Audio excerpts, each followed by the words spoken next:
नमस्कार मेरी YouTube family, हमशिका voice में आप लोगों का स्वागत है। आइए सुनते फिर से एक नई कहानी। 4 महीने बीत चुके थे, बल्कि 10 दिन ऊपर हो गए थे, किंतु बड़े भैया की ओर से अभी तक कोई खबर नहीं आई थी। वो पापा को लेने कब आएंगे? यह कोई पहली बार नहीं था कि बड़े भैया ने ऐसा किया हो। हर बार उनका ऐसा ही रवैया रहता था। जब भी पापा को रखने की उनकी बारी आती थी, वो समस्याओं से गुजरने लगते थे। कभी भाभी की तबीयत खराब हो जाती, तो कभी ऑफिस का काम बढ़ जाता और उनकी छुट्टी कैंसिल हो जाती। विवश होकर मुझे ही पापा को छोड़ने मुंबई जाना पड़ता। हमेशा की तरह इस बार भी पापा के जाने की इच्छा नहीं थी, किंतु मैंने इस ओर ध्यान नहीं दिया और उनका वो अपना मुंबई का रिजर्वेशन करवा लिया। दिल्ली मुंबई राजधानी एक्सप्रेस अपने टाइम पर थी। सेकेंड एसी की निचली बर्थ पर पापा को बैठाकर सामने की बर्थ पर भी बैठ गया। साथ वाली सीट पर एक सज्जन पहले से विराजमान थे, बाकी बर्थ खाली था। कुछ ही देर में ट्रेन चल पड़ा। अपनी जेब से मोबाइल निकाल मैं देख रहा था, तभी कानों से पापा का स्वर टकराया। मुन्ना, कुछ दिन तो तू भी रहेगा ना मुंबई में? मेरा दिल लगा रहेगा और प्रतीक को भी अच्छा लगेगा। पापा के स्वर की आदता पर तो मेरा ध्यान गया ही नहीं। मन ही मन में खींच उठा। कितनी बार समझाया पापा को कि मुझे मुन्ना ना कहा करे, रजत पुकारा करे। अब इतनी ऊंची पोस्ट पर आसीन एक प्रशासनिक अधिकारी हूँ। समाज में मेरा एक अलग रुतबा है, ऊंचा कद है, मान सम्मान है। बगल की सीट पर बैठा व्यक्ति मुन्ना शब्द सुनकर मुझे एक सामान्य सा व्यक्ति समझ रहा होगा। मैं तनिक जोर से बोला, पापा परसों मेरे गवर्नर के साथ मीटिंग है, मैं मुंबई में कैसे रुक सकता हूँ? पापा के चेहरे पर निराशा की बदलियां छा गई। मैं उनसे कुछ कहता तभी मेरा मोबाइल बज उठा। रितु का फोन था। भर्राए स्वर में कह रही थी, पापा ठीक से बैठ गए ना? हाँ बैठ गए हैं, गाड़ी भी चल पड़ी है। देखो पापा का ख्याल रखना, रात में मेडिसिन दे देना, भाभी को भी सब अच्छी तरह समझा कर आना। पापा को वहाँ कोई तकलीफ नहीं होनी चाहिए। नहीं होगी, मैंने फ़ोन काट दिया। रितु का फ़ोन था ना, मेरी चिंता कर रही होगी। पापा के चेहरे पे वात्सल्य उमड़ आया था। रात में खाना खा करके पापा सो गए। थोड़ी देर में गाड़ी कोटा स्टेशन पर रुकी और यात्रियों के शोरगुल से हड़कंप सा मच गया। तभी कंपार्टमेंट का दरवाज़ा खोलकर जो व्यक्ति अंदर आया, उसे देख मुझे बहुत आश्चर्य हुआ। मैं तो सोच भी नहीं सकता था कि रमाशंकर से इस तरह ट्रेन में मुलाकात होगी। एक समय रमाशंकर मेरी पड़ोसी और सहपाठी था। हम दोनों की मित्रता कम और नंबरों को लेकर प्रतिस्पर्धा अधिक रहती थी। हम दोनों ही मेहनती और बुद्धिमान थे, किंतु ना जाने क्या बात थी कि मैं चाहे कितना भी परिश्रम क्यों ना कर लूं, बाजी सदैव रमाशंकर के हाथ लगती थी। शायद मेरी एकाग्रता में कमी थी। कुछ समय पश्चात पापा ने शहर के पॉश एरिया में मकान बनवा लिया। मैंने कॉलेज चेंज कर लिया और इस तरह रमाशंकर और मेरा साथ छूट गया। 2 माह पूर्व एक सुबह मैं अपने ऑफिस पहुंचा। कॉरिडोर में मुझसे मिलने के लिए काफ़ी लोग बैठे हुए थे। बिना उनकी ओर नज़र उठाए मैं अपने केबिन की ओर बढ़ रहा था। एक व्यक्ति मेरे सम्मुख आया और प्रसन्नता के अतिरेक में मेरे गले लग गया। रजत यार, तू कितना बड़ा आदमी बन गया है, पहचाना मुझे? मैं रमाशंकर। मैं सकपका गया। फीकी सी मुस्कुराहट पर चेहरे पर आकर के विलुप्त हो गई। इतने लोगों के सम्मुख उसका अनौपचारिक व्यवहार मुझे खल रहा था, वो भी शायद मेरे मनोभाव को ताड़ गया था। तभी तो एक लंबी प्रतीक्षा के उपरांत जब वो मेरे केबिन में दाखिल हुआ, तो समझ चुका था कि वह अपने सहपाठी से नहीं बल्कि एक प्रशासनिक अधिकारी से मिल रहा है। उसका मुझे सर कहना मेरे अहंकार को संतुष्ट कर गया। यह जानकर कि वह बिजली विभाग का महज एक क्लर्क है, जो मेरे समक्ष अपना तबादला रुकवाने के लिए गुजारिश लेकर के आया है, मेरा सीना अभिमान से चौड़ा हो गया। कॉलेज के प्रिंसिपल और टीचर्स तो क्या, मेरे सभी कलीग्स भी यही कहते थे कि एक दिन रमाशंकर बहुत बड़ा आदमी बनेगा। आज मैं कहाँ से कहाँ पहुँच गया, और वह पिछली स्मृतियों को पीछे धकेल में वर्तमान में पहुंचा तो देखा रमाशंकर ने अपने वृद्ध माँ को साइड की सीट पर लिटा दिया और स्वयं के करीब बैठ गया। एक उड़ती सी नज़र उस पर डालकर मैंने अखबार पर गड़ा दी। तभी रमाशंकर बोला, नमस्ते सर, मैंने तो देखा ही नहीं कि आप बैठे हैं। मैंने नर्म स्वर में पूछा, कैसे हो रमाशंकर? ठीक हूँ सर। कोटा कैसे आना हुआ? छोटी बुआ के बेटी की शादी में आया था। अब मुंबई जा रहा हूँ। शायद आपको याद हो, मेरा एक छोटा भाई था। छोटा भाई? हाँ, याद आया। क्या नाम था उसका? मैंने स्मृति पर जोर डालने का उपक्रम किया, जबकि मुझे अच्छी तरह याद था कि उसका नाम देवेश था।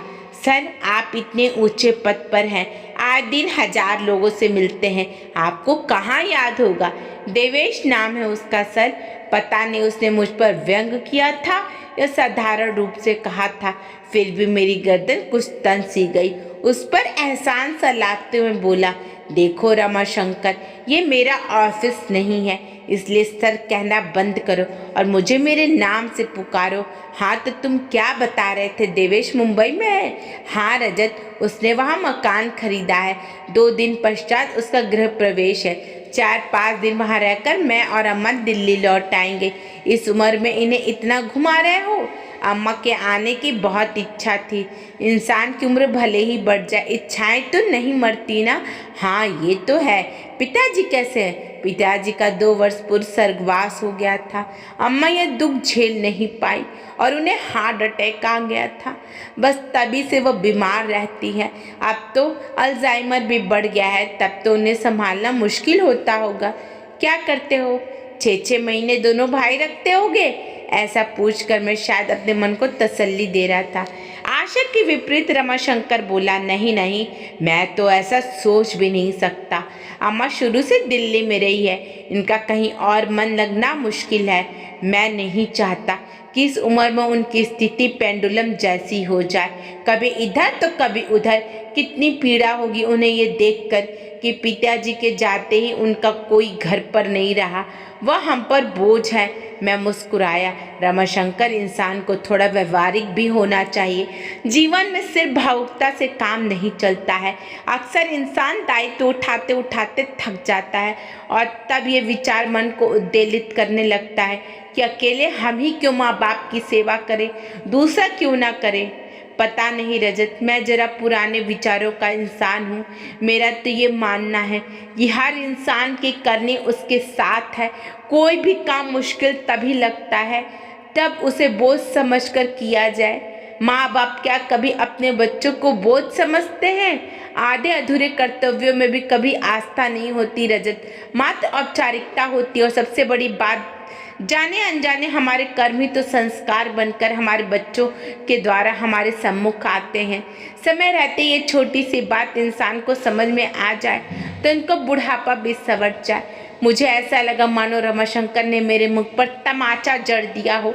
मैं निशब्द मौन सोने का उपक्रम करने लगा, किंतु नींद मेरी आंखों से अब कोसों दूर थी। रमाशंकर की बातों मेरी दिलो दिमाग में हथौड़े बरसा रही थी।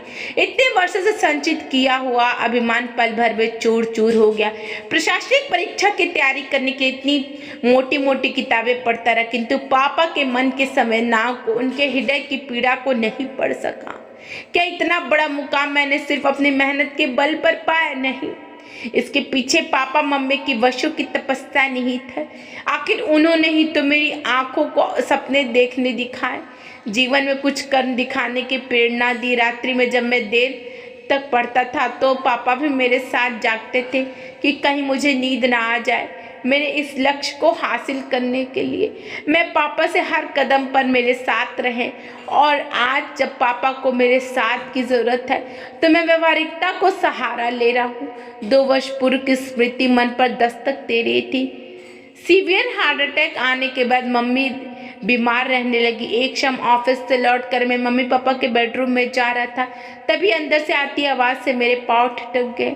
मम्मी पापा से कह रही थी, इस दुनिया में जो आया है वो जाएगा, कोई पहले तो कोई बाद में। इतने इंटेलेक्चुअल होते हुए भी आप इस सच्चाई से मुंह मोड़ना चाहते हैं। मैं क्या करूं पूजा? तुम्हारे बिना अपने अस्तित्व की कल्पना भी मेरे लिए कठिन है। कभी सोचा है कि तुम्हारे बाद मेरा क्या होगा? पापा का कंठ अवरुद्ध हो गया था, किंतु मम्मी तन भी विचलित नहीं हो, शांत स्वर में बोली, आपकी तरफ से तो मैं पूरी तरह से निश्चिंत हूँ। रजत और ऋतु आपका बहुत ख्याल रखेंगे। यह एक माँ के अंतर्मन की आवाज़ थी। उनका विश्वास है जो कभी गलत नहीं हो सकता। इस घटना के 5 दिन बाद ही मम्मी चली गई। कितने टूट गए थे पापा, बिल्कुल अकेले पड़ गए थे। उनके अकेलेपन की पीड़ा को मुझसे अधिक मेरी पत्नी रितु ने समझा। यूं भी वो पापा की दोस्त की बेटी थी और बचपन से पापा से दिल से जुड़ी हुई थी। उसने कभी नहीं चाहा कि पापा को अपने से दूर करना, किंतु मेरा मानना था कि कोरी भावुकताओं के लिए किए गए फैसले अक्सर गलत साबित होते हैं। इंसान को प्रैक्टिकल अप्रोच से काम लेना चाहिए। अकेला मैं ही क्यों पापा का दायित्व उठाऊं, दोनों बड़े भाई क्यों ना उठाए, जबकि पापा ने तीनों को बराबर का स्नेह दिया, पढ़ाया लिखाया, तो दायित्व भी तीनों का बराबर है। 6 माह बाद मम्मी की बरसी पर, ये जानते हुए कि दोनों भाई बड़े पापा को अपने साथ रखना नहीं चाहते, मैंने ये फैसला किया था कि हम तीनों बेटे 4-4 माह पापा को रखेंगे। पापा को जब इस बात का पता चला तो कितनी बेबसी उभर आई थी उनके चेहरे पर। चेहरे की झुर्रियाँ और गहरा गई थी, उम्र मानो 10 वर्ष आगे सरक गई हो। सारी उम्र पापा की दिल्ली में गुजरी थी। सभी दोस्त और रिश्तेदार यहीं पर थे जिनके सारे उनका वक्त कुछ अच्छा बीत सकता था, किंतु सोचते सोचते मैंने एक गहरी सांस ली। आंखों से बह रहे पश्चाताप के आंसू पूरी रात मेरा तकिया भिगोते रहे। उफ, ये क्या कर दिया मैंने, पापा को तो असहनीय पीड़ा पहुंचाई है, मम्मी के विश्वास को भी खंडित कर दिया। आज वो जहाँ कहीं भी होंगी, पापा की स्थिति पर उनकी आत्मा कलप रही होगी। क्या वो कभी मुझे माफ कर पाएंगी?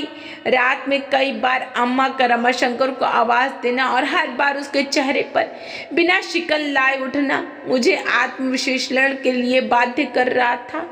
उसे देख मुझे एहसास हो रहा था कि इंसानियत और बड़प्पन हैसियत की मोहताज नहीं होती है, वो तो दिल में होती है। अचानक मुझे एहसास हुआ कि मेरे और रमाशंकर के बीच में प्रतिस्पर्धा जारी है, इंसानियत की प्रतिस्पर्धा, जिसकी आज भी वह मुझसे बाजी मार ले गया। पद भले ही मेरा बड़ा था, किंतु रमाशंकर का कद मुझसे बहुत ऊंचा था। गाड़ी मुंबई सेंट्रल पर रुकी तो मैं रमाशंकर के करीब पहुंचा। उसके दोनों हाथ थाम कर भावुक स्वर में बोला, रमाशंकर मेरे दोस्त, चलता हूँ, ये सफ़र सारी जिंदगी मुझे याद रहेगा। कहने के साथ ही मैंने उसे गले लगा लिया। आश्चर्य मिश्रित खुशी से वो मुझे देख रहा था। मैं बोला, वादा करो अपनी फैमिली को लेकर मेरे घर अवश्य आओगे। आऊँगा, क्यों नहीं, आखिर इतने वर्षों बाद मुझे मेरा दोस्त मिला है। खुशी से उसकी आवाज़ काँप रही थी। अटैची उठाए पापा के साथ मैं नीचे उतर गया। स्टेशन के बाहर मैंने टैक्सी पकड़ी और ड्राइवर से एयरपोर्ट चलने के लिए कहा। पापा हैरत से बोले, एयरपोर्ट क्यों? भावुक होकर मैं पापा के गले लग गया और रूठे कंठ से बोला, पापा मुझे माफ़ कर दीजिए, हम वापस दिल्ली जा रहे हैं। अब हम हमेशा वहीं अपने घर में रहेंगे। पापा की आंखें नम हो उठी और चेहरा खुशी से खिल उठा। जुग जुग जियो मेरे बच्चे, वो बुदबुदाए। कुछ पल के लिए उन्होंने अपनी आंखें बंद कर ली और फिर चेहरा उठाकर आकाश की ओर देखा। मुझे ऐसा लगा जैसे मानो वो मम्मी से कह रहे हो, देर से ही सही, तुम्हारा विश्वास सही निकला। दोस्तों, आपको कहानी कैसी लगी? अगर अच्छी लगी तो लाइक कमेंट शेयर कीजिएगा। चैनल पर नहीं है तो चैनल को सब्सक्राइब कीजिएगा। धन्यवाद।